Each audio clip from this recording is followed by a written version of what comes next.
ipapasok namin kayo sa aming munting manukan. Bibigyan natin sila ngayon ng snacks.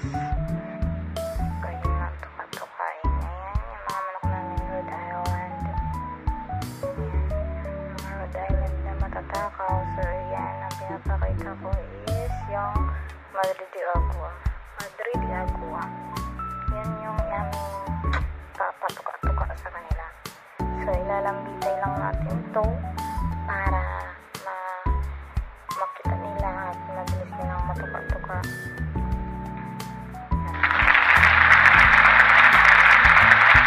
Ilalambitay lang natin dito. Yan na, nakalambitay na siya para mabilis mapansin tsaka hindi sila mahirapan tukain.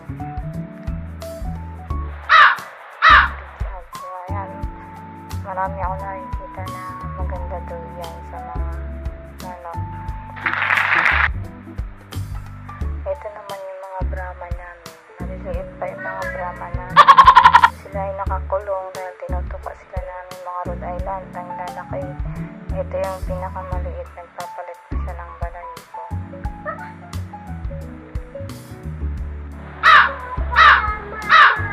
Ayun naman, may halong Tagalog kasi tinutuka din siya ng Rhode Island kaya nakakulong din siya.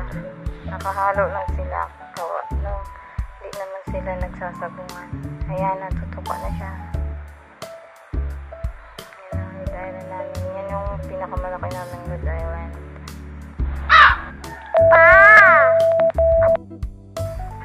So ayan, ito yung pinakamalaki namin Rhode Island. Ayan, natutuka na siya. Tayo sa aming kulungan. Ito yung aming tandang na may banded yan na tandang, tapos may kasamang Texas na banded din. Pinapaano namin yan, pinapapahan ngayon. Nag-iitlog na yung aming Texas na may banded.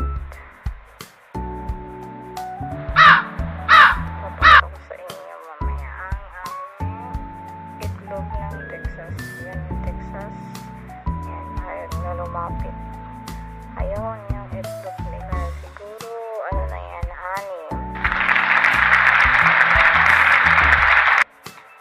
So, yun, sa ilalim ng mga Rhode Island.